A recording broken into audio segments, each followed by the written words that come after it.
बंदा divine flame level पर था। अब आगे तो इस पार्ट की शुरुआत में वहाँ एक माउंट बुलाओ का मास्टर आ जाता है जो डिवाइन फ्लेम लेवल पर था, जिसके बाद वो मास्टर उस बंदे से कहता है कि एलेक्स के अंदर माउंट बुलाओ का खून है, इसलिए ये तुम्हारा नहीं मेरा शिकार है, क्योंकि मैं इसे पकड़कर अपर वर्ल्ड में लेकर जाना चाहता हूँ ताकि इसे इसके कर्मों की सजा मिले। ये सुन के वो बंदा हंसने लगता है और कहता है कि मैं तुम्हारे माउंट बुलाओ की तरह पलटू नहीं हूँ, इसलिए मैं सीधा सीधा कहूंगा कि मैं आज इसे मार के इसकी सुप्रीम बोन निकाल लूंगा। इसके बाद वो बंदा अपनी पावर शो करने लगता है, तो वो माउंट बुलाओ मास्टर भी ऐसा ही करने लगता है। इसके बाद वो बंदा हंसते हुए उस मास्टर से कहता है कि मैं सुप्रीम बोन के ओनर को बहुत दिनों से ढूंढ रहा था और आज मुझे ये फाइनली मिल गया है, इसलिए अगर तुम मेरे बीच में आओगे तो मैं तुम्हें नहीं छोड़ूंगा। ये सुन के वो मास्टर उस बंदे के सामने खड़ा हो जाता है, जिसे देखकर वो बंदा गुस्से में अपना वेपन बाहर निकाल लेता है और एक फॉर्मेशन बनाने लगता है। तो ये देखकर वो मास्टर भी एक आर्टिफैक्ट बाहर निकालकर उसका साइज बड़ा कर लेता है और उस बंदे की तरफ फेंकता है, जिसके बाद वो दोनों फॉर्मेशन और आर्टिफैक्ट की मदद से लड़ने लगते हैं। इधर एलेक्स भी ये सब देख रहा था। तभी फॉक्स गर्ल उसके पास आती है और उसे कहती है कि ये दोनों अपर वर्ल्ड से है और तुम्हें पकड़ना चाहते हैं, तो तुम अब क्या करोगे। ये सुन के एलेक्स कहता है कि मैं सोच रहा हूँ कि यहाँ से भाग जाऊँ। इस पे फॉक्स गर्ल हंसते हुए कहती है कि ये तो बहुत शर्म की बात है, जबकि तुम सी किंगडम के एम्परर हो। जिस पे एलेक्स फॉक्स गर्ल से कहता है कि ठीक है, मुझे फिर अपना गॉड कंडेंसिंग पर्ल दे दो ताकि मैं इन दोनों को मार सकूं। पर इस पे फॉक्स गर्ल कुछ नहीं कहती, तो एलेक्स बोलता है कि ठीक है, फिर मैं वापस सी किंगडम जा रहा हूँ। पर तभी वहाँ एक पोर्टल ओपन होता है और उसमें से एक लड़की बाहर आकर एलेक्स से कहती है कि तुम यहाँ से कहीं नहीं जा सकते। इधर उस लड़की को देखकर एडन बोलता है कि ये तो अपर वर्ल्ड के डेविल सनफ्लावर गार्डन से है। साथ ही वहाँ खड़े बाकी लोग भी उस लड़की को पहचान लेते हैं। तभी वो लड़की एलेक्स से बोलती है कि मैंने सुना है तुम्हारे पास सुप्रीम बोन है, तो क्या तुम मुझे वो दिखा सकते हो। इस पे एलेक्स उस लड़की से कहता है कि अगर तुम मेरी सुप्रीम बोन देखना चाहती हो तो मुझे भी तुम्हारा सर चाहिए, क्या तुम इसे काट के मुझे दे सकती हो। ये सुन के वो लड़की एलेक्स से कहती है कि अपनी जबान संभाल के बात करो, तुम्हारे पास इतनी पावर नहीं है कि तुम मुझे हरा सको।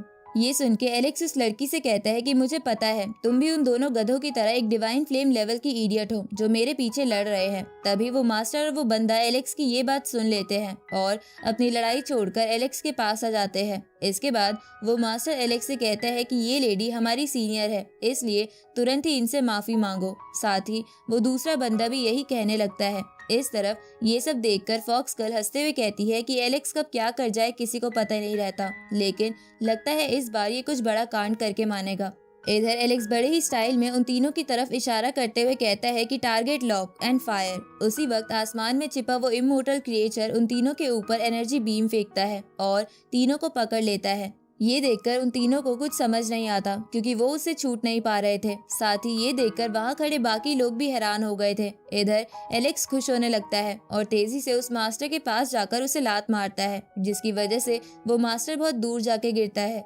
जिसके बाद एलेक्स उस दूसरे बंदे के पास जाके उसे जोर से चाटा मारता है, जिसकी वजह से वो बंदा उस लेडी के साथ जमीन पर गिर जाता है, जिसके कारण वो दोनों बहुत इंजर्ड हो जाते हैं। तभी एलेक्स को उस लेडी की पॉकेट से कुछ सीड्स बाहर आते दिखते हैं, तो एलेक्स खुश होकर उन सीड्स को ले लेता है क्योंकि उसे लग रहा था कि वो कूची सप्लीमेंट सीड्स है जो कल्टीवेशन में मदद करते हैं, लेकिन वो बस रेयर मिर्च थी जो अब बहुत कम मिलती थी। तो एलेक्स उन्हें मजे लेकर खाने लगता है। इधर उस लेडी को ये सब देखकर कुछ समझ नहीं आता कि उसके साथ अभी अभी क्या हुआ है। उसी वक्त वहाँ पर ग्रेप रटन डीमन आ जाता है जो एलेक्स पर छुपकर अटैक करने की सोचता है, लेकिन वहाँ छुपा इमोर्टल क्रिएचर उसे देख लेता है और टेलीपैथी के थ्रू एलेक्स को ये बात बता देता है। तो ये जानकर एलेक्स जोर से बोलता है कि ये मिर्च खाकर मेरा मुंह जल रहा है, तो मेरा ग्रेप्स खाने का मन कर रहा है। ये सुन के वो ग्रेप रटन एलेक्स पर अटैक करते हुए उससे कहता है कि मुझे पक्का पता है कि तुम्हारे पास कोई सीक्रेट टेक्निक है, वरना तुम अपर वर्ल्ड के लोगों को नहीं रोक पाते। इधर एलेक्स उस ग्रेप रटन के अटैक से बच जाता है, लेकिन उसका एक अटैक भी काफी ताकतवर था जिससे एलेक्स इम्प्रेस हो जाता है। तभी इमोर्टल क्रिएचर एलेक्स से कहता है कि क्या तुम्हें मेरी मदद चाहिए, लेकिन एलेक्स ये कहते हुए मना कर देता है कि मैं खुद ही ये ट्राई करना चाहता हूँ कि मेरे और एक डिवाइन फ्लेम कल्टीवेटर में कितना डिफरेंस है। अब एलेक्स उस ग्रेप रटन को डेथ फाइट के लिए चैलेंज करता है। ये सुन के वो ग्रेप रटन एलेक्स से कहता है कि लगता है तुम्हारी वो सीक्रेट टेक्निक खत्म हो गई है, इसलिए तुम मुझे चुपचाप अपनी सुप्रीम बोन दे दो। पर एलेक्स इस पे कुछ नहीं कहता। तो ये देखकर वो ग्रेप रटन अपने ग्रेप से एलेक्स पर अटैक करने लगता है, जिससे बचने के लिए एलेक्स इधर उधर भागने लगता है। लेकिन वो समझ गया था कि इसके हर ग्रेप की पावर बहुत ज्यादा है, इसलिए वो ज्यादा देर तक ऐसे नहीं भाग सकता। तो ये जानकर एलेक्स अब उस इमोर्टल क्रिएचर की मदद लेकर उस ग्रेप रटन को भी एक जगह कैद कर देता है और सोचने लगता है कि मेरे और डिवाइन फ्लेम कल्टीवेटर में बहुत ज्यादा पावर का डिफरेंस है, इसलिए मैं इनसे अभी अकेले नहीं लड़ सकता। उसी वक्त आसमान में बिजली कड़कने लगती है और वहाँ इमोर्टल क्रिएचर अपनी बहुत बड़ी बॉडी के साथ आ जाता है, जिसे देखकर वहाँ खड़े सभी लोग हैरान हो जाते हैं। तभी वो इमोर्टल क्रिएचर उस मास्टर ग्रेप रटन और बाकी दोनों को पकड़ने लगता है। तो ये देखकर वो लोग वहाँ से भागने की कोशिश करते हैं, लेकिन इमोर्टल क्रिएचर उन सभी को जिंदा निगल जाता है और कहता है कि आज से लोअर वर्ल्ड में कोई भी अपर वर्ल्ड का गंदा इंसान नहीं रहेगा। इधर ये सब होता देख एलेक्स बोलता है कि कम से कम उस ग्रेप रटन को तो मेरे लिए छोड़ देते, ताकि मैं उसकी पावर कंज्यूम कर पाता। उसी वक्त एलेक्स को वहाँ जेसिका की फर्स्ट बॉडी दिखती है, तो एलेक्स उसकी तरफ भी इशारा करते हुए इमोर्टल क्रिएचर से कहता है कि इसे भी पकड़ लो। तो ये देखकर फर्स्ट बॉडी डिफेंस मोड में आ जाती है।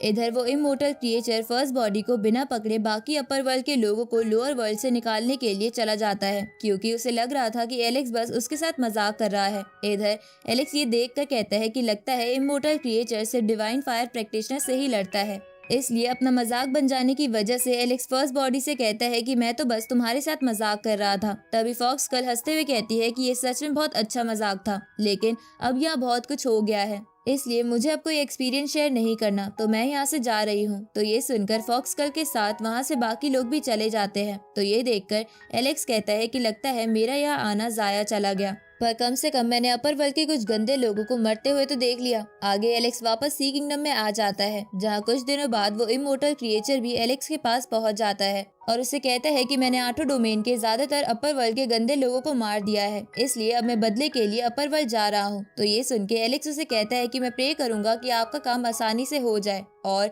आप अपना बदला ले पाए। अब वो इमोर्टल क्रिएचर वहाँ से चला जाता है, लेकिन जाने से पहले वो एलेक्स से कहता है कि अगर तुम बाद में अपर वर्ल्ड में जाओ तो कभी भी मेरा नाम मत लेना, वरना तुम और मुसीबत में पड़ जाओगे। अब उस इमोर्टल क्रिएचर को जाता देख एलेक्स भी कहता है कि लगता है मुझे जल्द से जल्द लोअर वर्ल्ड के काम निपटाने होंगे, इसलिए एलेक्स वैसा ही एक काम निपटाने के लिए बूटियन पेविलियन आ जाता है, जहां एलेक्स पहले पढ़ा करता था, लेकिन कुछ लोगों ने उसे डिस्ट्रॉय कर दिया था।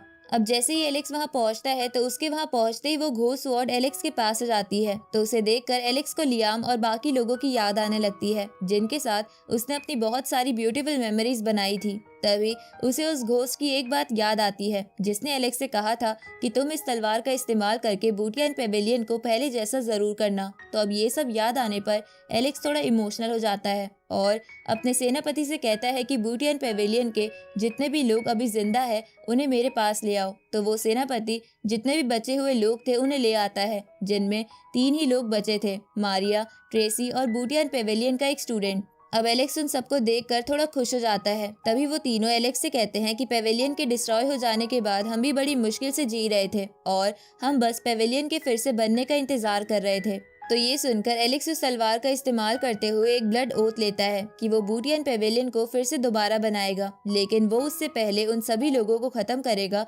जिसने पेविलियन पर हमला करने में मदद की थी। आगे एलेक्स पूरी सी किंगडम की आर्मी के साथ तुओबा क्लैन की टेरिटरी पर आ जाता है, क्योंकि उन लोगों का पेविलियन डिस्ट्रॉय करने और वहाँ के लोगों को मारने में बहुत बड़ा हाथ था। अब तुओबा क्लैन और सी किंगडम के सोल्जर्स में फाइट शुरू हो जाती है, जहाँ सी किंगडम के सोल्जर्स आराम से जीत रहे थे। तो ये देखकर तुओबा क्लैन के एक एल्डर एलेक्स से कहता है कि तुम सी किंगडम के एम्परर होने के बावजूद भी इतने लोगों की जान कैसे ले सकते हो? क्या तुम्हें नहीं लगता कि इससे तुम्हारी रेपुटेशन खराब हो जाएगी? ये सुन के एलेक्स उस एल्डर से कहता है कि क्या तुम भूल गए कुछ सालों पहले तुओबा क्लैन ने बूटियन पेविलियन में कितने लोगों का खून बहाया था, और इसके बावजूद भी तुम रेपुटेशन की बात कर रहे हो, इसलिए मैं आज तुम्हें जान से मार दूंगा। तो ये सुनकर वो एल्डर एलेक्स को मारने के लिए अपना divine blue fire spirit flower बाहर निकाल लेता है और उससे एलेक्स पर अटैक करता है। तो ये देखकर एलेक्स अपनी डिवाइन स्पेयर बाहर निकालता है और बड़े ही आराम से उस स्पिरिट फ्लावर को डिस्ट्रॉय कर देता है। तो ये देखकर वो एल्डर घबराने लगता है, लेकिन वो फिर भी खुद को संभाल कर एलेक्स पर अपनी स्वॉर्ड से हमला करता है, लेकिन एलेक्स उसे लात मार के दूर फेंक देता है और अपना डिवाइन स्पेयर उस एल्डर के आर पार कर देता है, जिसकी वजह से वो एल्डर मारा जाता है। जहां उस एल्डर के मरने के बाद उसकी पॉकेट से प्रिमोडियल रिकॉर्ड का सेकंड पार्ट निकलता है, जिसका फर्स्ट पार्ट एलेक्स को माउंट ब्लाउ के ट्रेजर हॉल में मिला था। अब एलेक्स उस सेकंड पार्ट को फर्स्ट पार्ट से जोड़कर अपने पास रख लेता है, जिसके बाद एलेक्स अपने सेनापति को कहता है कि बूढ़ों, औरतों, बच्चों और टुओबा क्लैन के आम नागरिकों को छोड़ दो और बाकी सबको जान से मार दो। तो वो लोग ऐसा ही करते हैं। आगे